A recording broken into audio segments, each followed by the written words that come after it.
할렐루야. 오늘 저는 여러 성도님들과 함께 성도와 악인을 향한 심판자 하나님의 판결과 권면, 이런 제목으로 함께 은혜를 나누겠습니다. 오늘 주로 우리가 볼 본문 말씀은 시편 50편인데 이 시편 50편에는 하나님의 백성이라는 단어와 성도와 악인이 또 등장해요.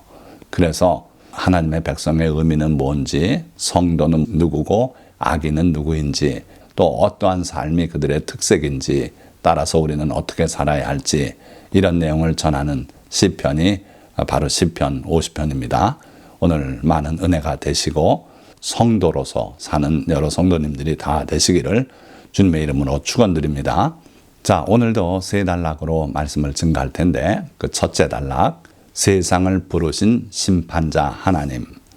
자, 우리가 하나님을 생각할 때 항상 사랑이신 하나님, 자비롭고 노하기를 더디하시는 이제 그런 하나님으로 이렇게 생각하는데, 구체적으로 하나님을 우리가 살펴보면 심판자 되시는 하나님의 모습이 많이 나타나요. 자, 그래서 오늘 첫째 단락은 바로 세상을 심판대 앞으로 부르신 그 심판자 하나님의 모습을 보는 겁니다. 전능하신 이 여호와 하나님께서, 자, 그분은 전능하신 분이에요. 창조주시고 우리 아버지가 되시는 그런 분이시죠. 그런데 오늘 내용을 보면은 심판자 하나님으로서 공적인 입장에서 우리에게 말씀하고 계신 걸 볼 수 있어요. 자, 그래서 해 돋는 데서부터 지는 데까지 세상을 부르셨도다. 온 인류를 하나님 앞으로 지금 부르고 계세요. 심판을 하시려고. 심판인데 이 심판은 최종적인 심판이 아니라 중간 판결을 우리에게 알려주시고, 그리고 권면을 하셔서 회개의 기회를 주기 위해서 오늘 말씀하시고자 하는 거예요. 자, 2절 말씀 보니까 온전히 아름다운 시온에서 하나님이 빛을 비추셨도다. 우리 하나님이 오사 잠잠하지 아니하시니. 자, 뭔가 심상치 않은 기운이 느껴지지 않습니까? 자, 그 앞에는 삼키는 불이 있고 그 사방에는 광풍이 불리로다. 하나님의 앞에 삼키는 불이 있대요. 잘못하면 글로 삼켜지면 태워지고 존재가 소멸되고 이럴 수 있는 그 불이 하나님 앞에 있다는 거예요. 자, 그러면서 또 그 사방에는 광풍이 불리로다. 하나님의 그 능력 있는 광풍이 불고 있어요. 그러니 참 두려운 하나님의 모습인데, 하나님께서 왜 이런 모습으로 우리에게 다가오시는가? 단지 밝은 빛, 자애로운 그 하나님으로서만 다가오지 않으시고 이런 모습으로 다가오시는 이유가 뭔가? 하나님이 자기의 백성을 판결하시려고 위 하늘과 아래 땅에 선포하여 이르시되, 이러한 모습으로 나타나시는 이유는 자기 백성을 판결하시려고 오신대요. 여기 자기 백성이라고 부르는 이 단어 속에는요, 하나님과 언약을 맺어서 하나님의 백성으로 1차적으로 인정받은 그 사람들을 뜻한다, 이렇게 생각하시면 돼요. 그런데 놀랍게도 예수님의 많은 비유도 보면은 주님을 주님이라고 부르고 따르는 사람들 중에는 구원받을 백성도 있고 그렇지 못할 백성도 있다는 걸 주님이 가르치고 계세요. 예를 들어서 알곡이 있는가 하면 쭉정이가 있어서 쭉정이는 불에 태워버린다고 말씀하지 않습니까? 또 똑같은 밭인데 좋은 씨를 뿌렸더니 밤사이에 원수가 와서, 마귀가 와서 거기다 가라지를 더 뿌리고 가서 결국 한 밭에 곡식이 자라고 가라지가 같이 자라고 결국 마지막에 거두어들여서 그 가라지는 불에 태우고 알곡은 곳간에 들인다 그러셨어요. 또 다른 비유로는 그물을 던져서 바다에서 고기를 잡아들이는데 그 어부가 하는 마지막 일이 뭡니까? 좋은 것은 통에 담아들이고 좋지 않은 것은 버린다 그랬어요. 그래서 예수님의 많은 비유를 우리가 자세히 살펴보면 마지막 심판에서 버려지고 태워지고 그렇게 될 사람이 있다는 거예요. 이런 말 하긴 참 어렵습니다. 그래서 듣기 좋은 말만 하는데 진리는 거기에 있어요. 그래서 어떻게 해야 참으로 구원받는 귀한 성도가 될 수 있는지를 늘 생각하시고 그렇게 살아가셔야 한다 하는 거예요. 자, 그래서 하나님께서 자기 백성을 판결하시려고 어디에 선포했어요? 위 하늘과 아래 땅에 선포하여 이르시되, 하나님께서는요, 이 땅에서 이루어지는 판결이 하늘까지 이어질 걸 보여주고 계신 거예요. 이 땅에서 우리의 삶이 하나님 앞에 올바른 삶이 되고, 그래서 하나님께서 우리를 기뻐하시면 그 사람은 영원토록 하나님 나라에서도 그 영광을 누리게 된다는 거예요. 그래서 하나님께서는 이 땅의 일은 땅에다만 선포하고 하늘의 일은 하늘에서 천사들에게만 선포하고 이렇게 안 하시고, 위 하늘과 아래 땅에 동시에 선포해서 땅에서의 삶이 하늘로 연결될 걸 말씀하고 계신 거예요. 자, 이제 심판장 하나님 그 정도 하고요. 두 번째 단락, 자기 백성 중 성도들을 향한 판결과 권면을 보려고 합니다. 누구나 하나님이 임재하시게 되면 그 순간에 하나님 앞에 두려워 떨게 돼 있어요. 그래서 언제나 하나님께서 임하실 때는 우리에게 먼저 두려워하지 말라고 선언하시면서 그렇게 다가오시는 모습을 많이 보게 됩니다. 자, 그래서 하나님께서 이제 판결을 하실 텐데, 첫째는 성도들을 향한 판결과 권면이에요. 여기에 제목을 자기 백성 중 성도라 그랬는데, 아까 말씀드린 것처럼 하나님의 백성 가운데는 성도가 있는가 하면 악인도 있기 때문에 그래요. 자, 우선 이 하나님의 백성 중에 성도들에게는 내 백성아 들을지어다 내가 말하리라, 이스라엘아 내가 네게 증언하리라, 나는 하나님 곧 내 하나님이로다. 나는 내 재물 때문에 너를 책망하지는 아니하리니 내 번제가 항상 내 앞에 있음이로다. 자, 이 구절은 두 해석이 가능해요. 첫째는 하나님의 백성, 곧 이스라엘 백성들이 하나님 앞에 늘 끊이지 않고 제사를 드렸다는 거예요. 그래서 그들의 번제가 항상 하나님 앞에 타오르고 있는 그런 상태였다 하는 거죠. 그렇기 때문에 내가 더 이상 너희들에게 재물 더 가져오라고 그렇게 요구할 생각이 없다, 그런 뜻이고요. 또 하나의 뜻은 예수 그리스도께서 영원한 제사를 드렸다 그랬어요. 히브리서에 그렇게 기록이 되어 있어요. 그래서 하나님 앞에는 예수 그리스도의 그 십자가의 제사가, 즉 희생이 늘 하나님 눈앞에 어른거리고 있다는 거예요. 그래서 더 이상의 재물을 요구하지 않겠다, 그런 말씀이죠. 자, 그래서 성도들이 갖기 쉬운 오해를 여기 하나님께서 지금 씻어주기를 원하고 계신데, 바로 이 재물 문제예요. 오늘 그리스도인들은 더 그렇죠. 교회에 물질을 드려요. 헌금이죠. 그런데 하나님 앞에 더 드리고 싶은 그런 마음도 있고, 그러나 실제로 생활에 경제적인 어려움이 있고, 그래서 그것 때문에 늘 마음에 갈등을 일으키죠. 예를 들어서 여자 집사님은 하나님 앞에 건축 헌금을 더 드리고 싶은데, 그 남편 되시는 분은 자꾸 더 드리려고 하는 아내를 남으라고 가정 불화가 생기기도 해요. 하나님은 어떠십니까? 하나님은요, 그렇게 많은 재물이 아니라도 기뻐하셔요. 그래서 지금 재물 때문에 너를 책망하지는 않겠다. 물론 여러 성도님들 각자 양심에 판단하시길 바랍니다. 내가 이 정도 재물로 참 하나님을 기쁘시게 하는지, 또는 좀 더 드려야 하는지, 아니면 내가 지나치게 해서 가정 불화까지 일으키고 있지 않는지 생각하시고 주님의 응답을 받아서 하시길 바랍니다. 자, 두 번째 오해들이 있는데, 이건 뭐냐면 성전, 예배 처소를 두고 갖는 생각이에요. 예레미야 7장 4절을 보면 하나님을 섬긴다고 하면서도 다른 이방신들을 동시에 섬기고 도저히 하나님께서 감당할 수 없는 상태가 되어서 이제 바벨론을 통해서 유다 왕국을 멸망시키려고 하는 그 순간인데, 계속 울려 퍼지는 소리가 있어요. 그게 뭐였냐면 이것이 여호와의 성전이라, 이것이 여호와의 성전이라, 이것이 여호와의 성전이라. 그러니까 성전으로 올라가서 예배드리려고 오는 모든 사람들이 그 소리를 계속 듣게 되는 거예요. 그런데 하나님께서는 이걸 거짓말이라 그랬어요. 이것이 여호와의 성전이라 하는 거짓말을 믿지 말라고 분명히 말씀하셨어요.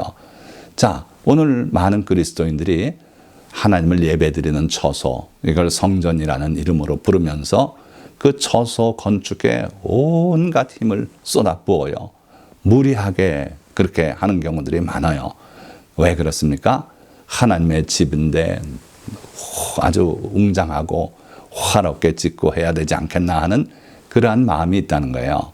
그래서 우리는 우리가 갖고 있는 하나님을 섬기는 이것이 하나님 섬기는 예다 하고 생각하는 것들이 반드시 옳지 않을 수 있다 하는 걸 기억하시기 바랍니다. 자, 9절 보니까 내가 내 집에서 수소나 내 우리에서 순념소를 가져가지 아니하리니 이는 산림의 짐승들과 뭇산의 가축이 다 내 것이며 산의 모든 새들도 내가 아는 것이며 들의 짐승도 내 것이미로다. 자, 하나님께서는 우리가 기르는 몇 마리 안 되는 그 가축 중에서 뺏어서 제물로 바치라고 제사 드리는 데 쓰라고 그렇게 하지 않으시겠다는 거예요. 왜냐하면 하나님은 이미 모든 것을 다 소유하신 하나님이에요. 만물의 주인 되시는 하나님이시죠. 이 땅도 주인이 하나님이세요. 세상 나라의 주관자가 되시는 분도 하나님이시고 또 우주 만물의 주인 되시는 분이 하나님이세요. 모든 인간들의 영혼의 아버지가 되시는 분이 또 하나님이시고, 그리고 들의 백합화도 아름다운 모습으로 입히고 하시는 분이 하나님이시고, 또 공중 나는 새도 기억하시고 먹을 걸 주시고 하는 그 하나님이 바로 우리 하나님이시다 하는 거예요. 그러니까 우리가 소유하고 있는 그 몇 가지 얼마 안 되는 그거를 하나님이 탐내시고 굳이 그걸 뺏어가지 않으시겠다는 그런 말씀이에요. 가령 내가 줄여도 내게 이르지 아니할 것은 하나님이 줄이실 리가 없지만 만약에 줄인다 해도 너한테 부탁하진 않는다는 거예요. 세계와 거기에 충만한 것이 내 것이미로다. 내가 수소의 고기를 먹으며 염소의 피를 마시겠느냐. 하나님은 영이시기 때문에 이런 실제적인 재물을 필요로 해서 재물 드리라고 그러시는 분이 아니라는 겁니다. 재물, 그거는 내가 책망할 게 없다. 그렇다면 주여 우리에게 뭐라고 하실 말씀 없습니까? 보니까 하나님의 권면이 바로 이어져 나와요. 감사로 하나님께 제사를 드리며 지존하신 이에게 내 서원을 갚으며 환난 날에 나를 부르라. 이걸 하나님의 권면으로 우리에게 주고 계세요. 우리라면 누굽니까? 하나님의 백성이며 그 중에 성도들에게, 하나님을 바로 섬기는 사람들에게 이 말씀을 주고 계신 거예요. 첫째, 감사로 하나님께 제사를 드려라. 억지로 하지 말라는 거예요. 욕심을 가지고 하지도 말라는 거예요. 감사함으로 정말 하나님이 주신 그 은혜들이 감사히 느껴질 때 그때 하나님께 제물을 구분하고 그랬다 하나님께 드리라는 거예요. 여러분들도 일상을 살다 보면 감사한 일들이 때때로 이렇게 있게 돼 있어요. 그럴 때마다 참으로 감사하다고 하나님께 감사기도 드리고 헌금을 떼어 놓았다. 그걸 교회 주일날 드리는 것이 이게 올바른 자세다 하는 거예요. 하나님께 드리는 제물에, 제사에 감사함이 없으면 안 돼요. 그래서 여러분들이 참된 성도라면 감사를 느낄 줄 알아야 되고 그 감사를 느끼는 데서 그치지 않고 하나님께 바로 표현하고 돌려드릴 줄 알아야 된다는 거예요. 두 번째는 지존하신 이에게 내 서원을 갚으며, 우리 하나님은 지극히 높은 분이에요. 서원이라는 게 뭡니까? 서원은 하나님께 드리는 약속이에요. 그래서 하나님께 여러분들이 약속을 했다면 그분은 지극히 높으신 하나님인데 그분에게 어떻게 거짓말을 하고 약속을 어기겠냐 하는 거예요. 하나님께 서원한 것을 갚을 줄 알아야 하나님을 바로 높이고 바로 믿는 사람이다 하는 거예요. 세 번째는 환난 날에 나를 부르라. 자, 우리의 신앙이 참 신앙인가 아닌가는 환난 날에 드러나게 돼 있어요. 어려움이 올 때 세상을 향해서 달려나가고 이웃을 의지하고 이러면은 믿음을 의심할 수밖에 없어요. 그래서 환난 날이 닥쳐오냐, 어려움이 내 앞에 가로막았냐, 나를 부르라는 거예요. 하나님께 부르짖으라는 거예요. 기도할 줄 아는 사람이 되라는 거예요. 자, 그러면 내가 너를 건지리니 내가 나를 영화롭게 하리로다. 그런 신앙생활을 하는 성도들에게는 하나님께서 특별한 은총으로 내가 너를 건지겠다. 하나님이 와서 건져주시는데 우리가 뭘 두려워할 게 있습니까? 예수님께서 물 위로 걸어오시다가 나를 건져주시는데 내가 뭘 두려워할 게 있느냐 하는 거예요. 그래서 내가 너를 건지리니 할렐루야. 하나님께서 우리를 건져주시겠대요. 자, 그렇게 되면 내가 나를 영화롭게 하리로다. 우리가 하나님의 은혜를 체험함으로써 우리의 그 체험이 이웃에게 전달되고 할 때 하나님은 영화롭게 느끼신대요. 하나님을 향하여 감사하다고 고백하고 하나님께 그 감사의 제물을 드리고 그럴 때 하나님은 영화롭게 느끼신다는 거예요. 서원에 관해서 조금 더 구체적으로 보면은 우리가 병들었을 때 서원을 하는 경우가 참 많아요. 자기도 모르게 하나님께 약속드리는 거예요. 하나님, 이 병을 고쳐주시기만 하면은 제가 새벽 기도 매일 나가고 어쩌고 저쩌고. 자, 자기도 모르고 소원을 했어요. 그런데 하나님이 그 병을 고쳐주셔서 건강을 회복하고 나니까 새벽에 등산 갑니다. 골프 치러 갑니다. 이러면 하나님께 기쁨이 되지 않아요. 여러분들의 삶이 복을 받을 수가 없다는 거예요. 신명기 23장 21절에는 내 하나님 여호와께 서원하거든 갚기를 더디하지 말라. 내 하나님 여호와께서 반드시 그것을 내게 요구하시리니 더디면 그것이 내게 죄가 될 것이라. 자, 하나님께 우리가 부지 중에라도 서원을 했다면 갚기를 더디게 하지 말래요. 서원한 것은 빨리 갚아야 돼요. 할 수만 있으면 빨리 갚아야 돼요. 세워라 내워라 뭐 나 죽기 전에만 하면 되지 제가 약속 어긴 건 아닙니다. 좀 나중에 해드릴게요. 이건 안 된다는 거예요. 신속히 갚아야 되고 더디면 그게 죄가 된다고 분명히 경고하고 있어요. 그래서 우리는 부지 중에 하나님께 드린 약속이라도 그게 하나님께는 서원으로 들리고 반드시 이행을 해야 돼요. 우리가 여러 가지 위기에 처할 때가 있죠. 그럴 때 또 서원을 합니다. 그런데 그 위기가 지나가면 까맣게 잊어버려요. 생각도 안 나요. 그래서는 안 된다는 거예요. 하나님 앞에 약속한 것은 반드시 지켜야 된다. 또 시험 결과를 기다리면서 또 당첨을 기다리면서 하나님께 서원합니다. 그런데 그게 지나가면 또 잘 잊어먹어요. 이상해요. 하나님께 드린 서원이 정말 위기 때, 아쉬울 때, 그때 드리고 그 문제가 해결되면 그걸 기억도 못하는 경우가 많다는 거예요. 이런 사람은 성도라고 부르기는 어렵다는 거예요. 그러니까 여러분들은 하나님께 드리는 모든 약속을 꼭 갚을 줄 아는 귀한 성도님들이 다 되시기를 주님의 이름으로 축원드립니다. 자, 그리고 또 아까 말씀드린 것처럼 참 믿음이 뭐냐? 환난 날에 부르짖는 믿음이 참 믿음이다. 세상 수단 따라서 남편에게 또는 아내에게, 부모님에게, 또 힘 있는 친구에게, 또는 그동안 우리가 일을 맡겼던 변호사에게 전화하고 도와달라 그러고 그렇게 해가지고는 하나님을 기쁘시게는 못해요. 하나님의 기적은 놀라운 것인데 언제 기적이 일어납니까? 우리가 환난 날에 하나님을 향해서 부르짖을 때 그런 기적이 일어난다 이거예요. 이런 믿음이 있는 사람들이 바로 성도일시다. 오늘 이 설교 말씀 듣는 여러 성도님들 참 성도라 불림받는 그러한 성도님들이 다 되시기를 주님의 이름으로 축원드립니다. 자, 마지막 세 번째 단락입니다. 악인을 향한 판결. 이 밑에 그림은 아주 유명한 그 사건을 그린 그림이죠. 이스라엘 백성들이 포로가 돼서 잡혀갔을 때 벨사살이란 왕이 1000명이나 되는 그 신하들 또 궁녀 이들을 불러서 잔치를 베푸는데 흥에 겨워서 하지 말아야 될 일을 했죠. 뭐냐면 예루살렘 하나님의 성전에서 탈취해온 여러 가지 금은 그릇들을 다 내오라 그랬어요.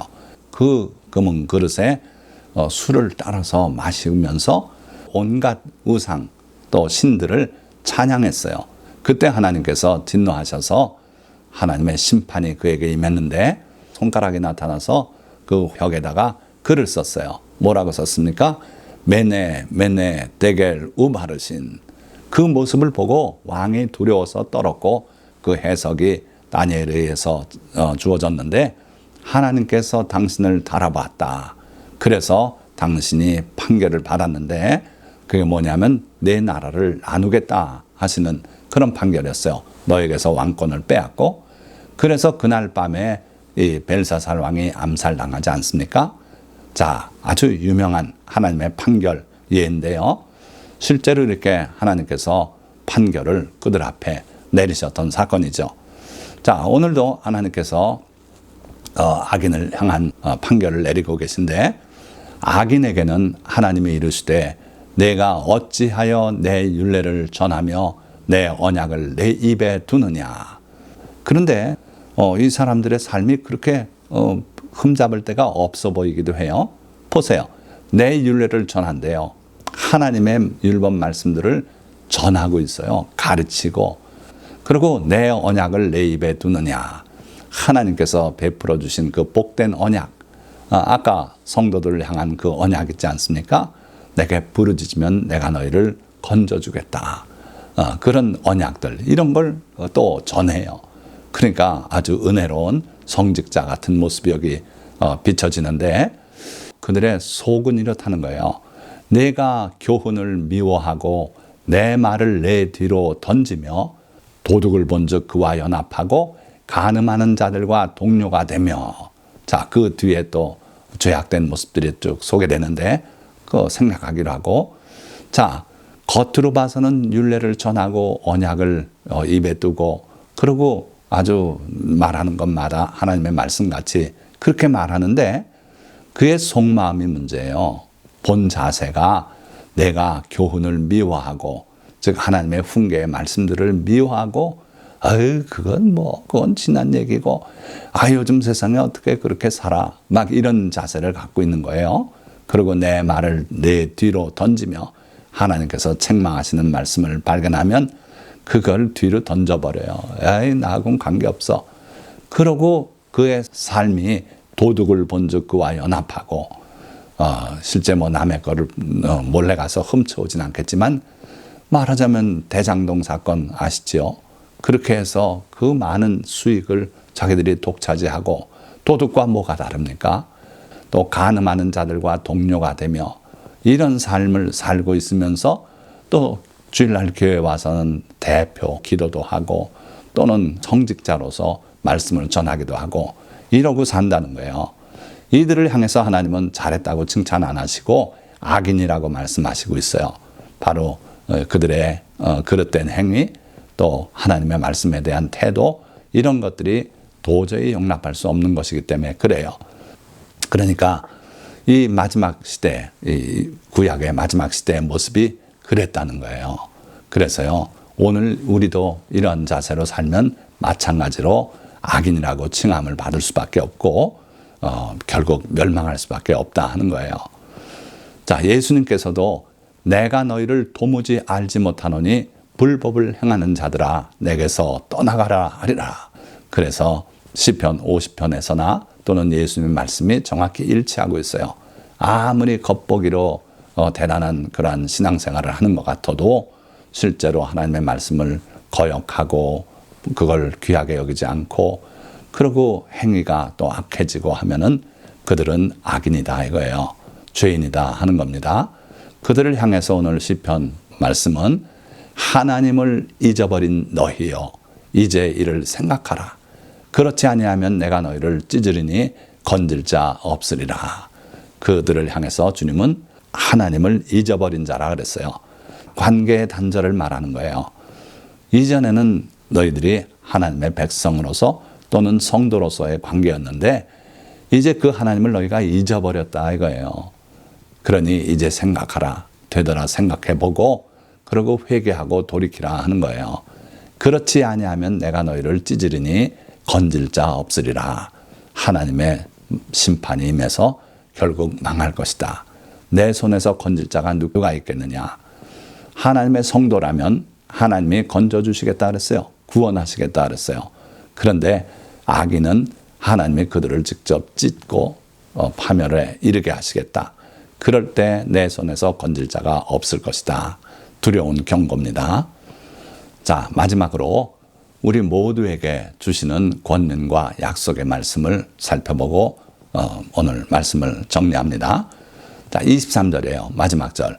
감사로 제사를 드리는 자가 나를 영화롭게 하나니 그의 행위를 옳게 하는 자에게 내가 하나님의 구원을 보이리라.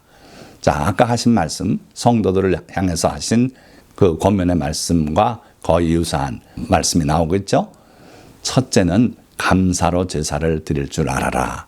하루하루 살면서 하나님이 베풀어 주신 것을 감사할 줄 알아라. 또 그것을 마음으로만 느끼지 말고 하나님께 예물을 드리는 그러한 신앙생활을 하거라. 그런 것이 바로 나를 영화롭게 한다. 자, 거기에 한 가지 더. 세상 사람들이 보고 하나님께 영광을 돌릴 수 있도록 그렇게 살아가거라. 그러면 내가 하나님의 구원을 보이리라. 무슨 말씀입니까? 세상이 주는 구원, 도움, 그런 건 아무것도 아니에요. 하나님의 구원은 놀라운 구원이에요. 죽은 자가 살아나는 그런 구원이기도 하고요. 홍해가 갈라지는 구원이기도 하고요. 쓴물이 단물이 되는 구원일 수도 있어요. 여러분들의 생에 어려움이 변해서 놀라운 그런 축복이 다가올 수 있는 것이 바로 하나님이 하시는 그런 구원이에요. 그래서 오늘 다른 말씀 다 잊어도 오늘 이 시편 50편 23편 꼭 기억하시기 바라요. 다시 한번 읽습니다. 감사로 제사를 드리는 자가 나를 영화롭게 하나니 그의 행위를 옳게 하는 자에게 내가 하나님의 구원을 보이리라. 자, 오늘 이 설교 말씀 여러분들이 꼭 기억하시고 참으로 이 말씀처럼 사는 성도님들이 되시기를 축원드립니다. 자, 말씀을 맺습니다. 하나님은 사랑이십니다.